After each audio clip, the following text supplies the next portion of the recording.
and thank you for joining us.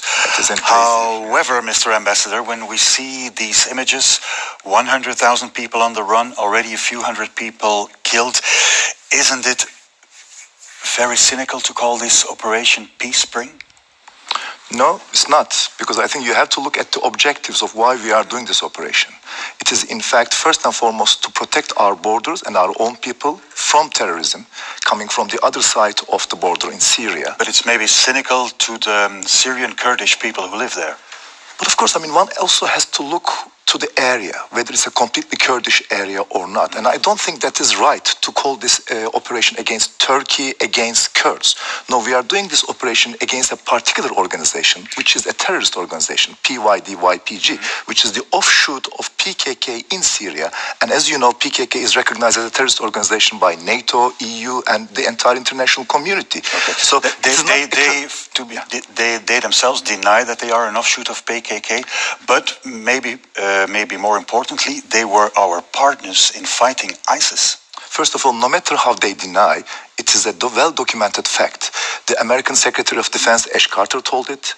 Amnesty International and Human Rights Watch has well-documented their ties with PKK. And even the commander of the U.S. Special Forces on the ground has told in 2017 that they asked them to change their name from YPG to something else. Okay. And in just one day time, they come up with Syrian Democratic Forces rubric. And he said, it's a stroke of brilliance that they put democracy underneath that. But nevertheless, they were our partners in fighting ISIS. But it was again another mistake to use one terrorist organization against another terrorist organization. We have done this in the past in several other theaters of operation, and we had never benefited from that. And when we started fighting against Daesh, we told our allies that, we can do it together. We have the boots on the ground. We have at least the boots to send on the ground. But unfortunately, our American allies have preferred to work with them. But then again, that doesn't change the fact that we are being attacked by PYD-YPG from the Syrian side. Of course, the press only pays attention to major terrorist attacks when they happen, whereas there are tens of tunnels dug through and underneath our border from Syria to Turkey, and PYD is using these tunnels to smuggle weapons, equipment, and their militants. So we are on a daily basis trying to prevent attacks coming from the Syria. No country is expected to tolerate that for long. Let's try to have a look on how you will try to create this secure area. Could this mean that 100,000, maybe a few million Kurdish living there will have to leave the area and be replaced by Syrians? Not at all. No. Not at all. There are Syrian Kurds as well. They are Syrians as well. First of all, I have to say that in Turkey now, we have more than 3.5 million Syrian refugees.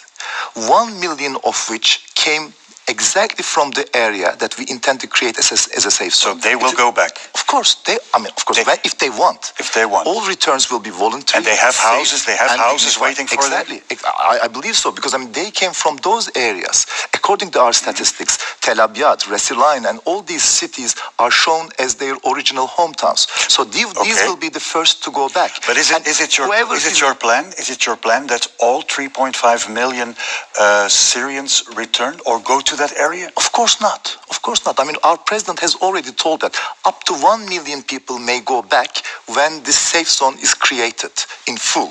450 kilometers wide and 30 kilometers deep. And we have, according to our statistics, 1 million people already from this area in Turkey waiting to go back. Okay. But then again, within that 1 million, there are more than 300,000 Syrian Kurds in Turkey.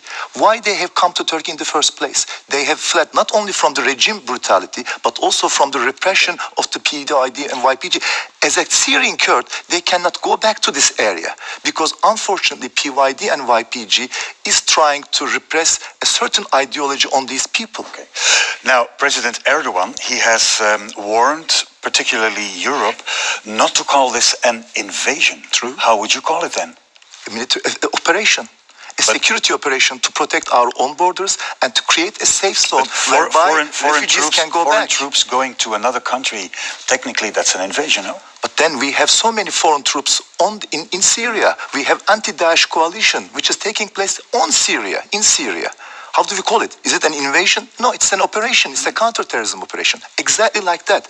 We do not make a distinction between Daesh and PKK or their offshoots. Terrorism is terrorism.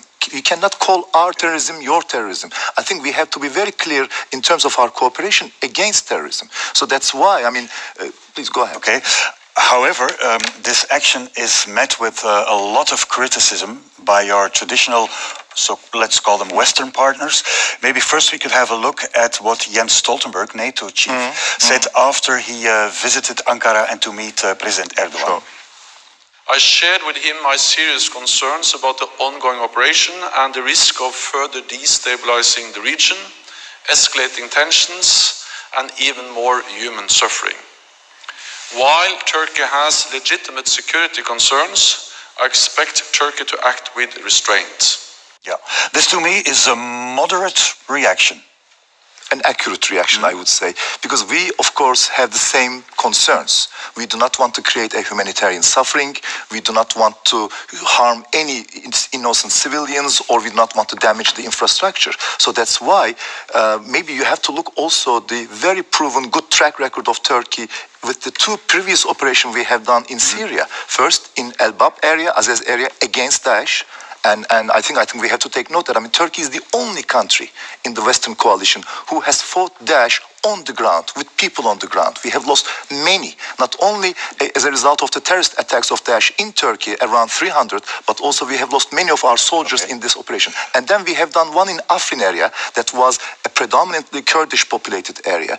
And if you look again to these areas, now for example, Afrin is governed by a Kurdish mayor. Yeah. The mayor of Afrin But is Kurdish. a lot of Syrian refugees have taken the houses of Kurdish people living there. No, a lot of Kurdish Syrian Kurds went back to these areas, to Elbab and Afrin. As I'm telling you, we are only providing peripheral security whenever we take control of these areas. The governance is done by the locals themselves. For example, in Afrin, there is a local city council.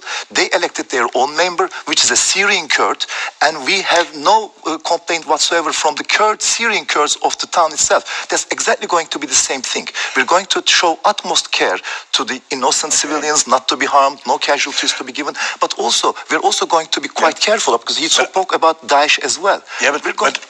Talking about that, are you then more concerned about the reaction by the European Union?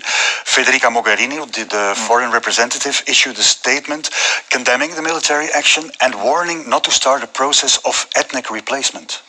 There's not going to be that. We are not concerned about that. No, but what do you think about the reaction? Because we are not does this put a strain on the relationship? Of course it does. If it goes on like that, of course it would put a strain. And we're going to explain to our European allies and friends that, this is not going to be the case. We're not going to change the demographic structure. We're not going to harm the Syrians. But what about the threat? What about the threat by President Erdogan that if the European Union condemns this and imposes some sanctions, Turkey will send the 3.5 million refugees, Syrian refugees, to the European Union?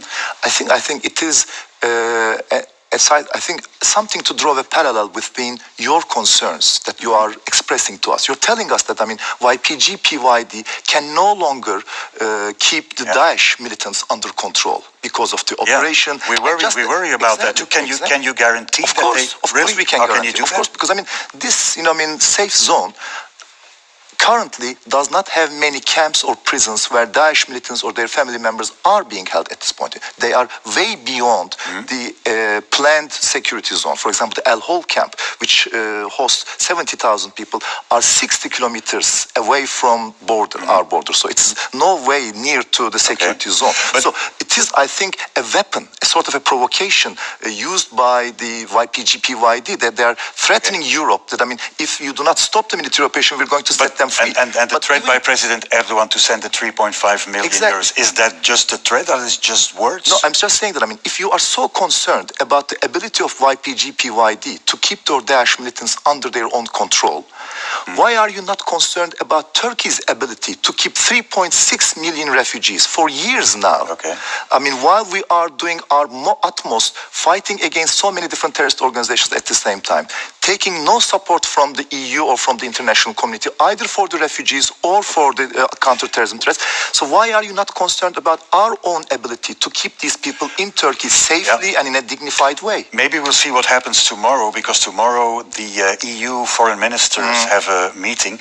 Now, our own Flemish Minister-President, Jan Jambon, he issued a statement, and he also condemned the action, and he called for sanctions against Turkey in a European cargo.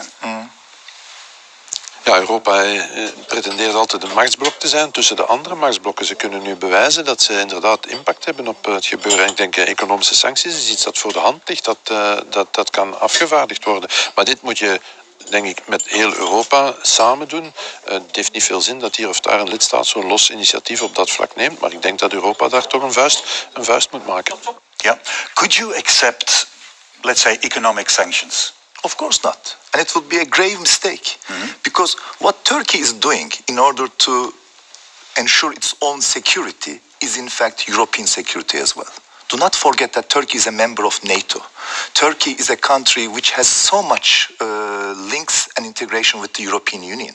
So whatever happens on the borders of Turkey has also ramifications for Europe, for our NATO allies as well. However, the Turkish economy is vulnerable for the moment, so this could hurt, you know? I hope not. Again, I don't want to speculate about the possible sanctions and possible results or effects of these sanctions. I'm just going to say that, it would be a grave mistake for our allies and partners to come up with sanctions while all we are trying to do is to protect our own security, which in fact is the European security as well. You will remember at the very outset of the Syrian crisis, when we started getting those waves of refugees to Turkey, many people in Europe thought that this is only a Turkish problem. After all, you're far away as Belgium, Netherlands, or from the territory. But what happened? After that, of course, they tried to come up to Europe. And Europe was also faced with a dire refugee crisis. So it means that, our security is complete. It's indivisible. So I think one has to see what we are doing on the ground as a sort of a legitimate matching, or at least responding to our own legitimate security concerns. And yet another thing, maybe to finalize, is that everyone tells us that, they recognize and they accept our legitimate security concerns. We are thankful to that. But how are we going to solve these legitimate security concerns? They tell us that, it should be political and diplomatic. Has there been any offer for diplomatic and political solutions that we have discussed? Maybe we'll see that tomorrow after the meeting of the European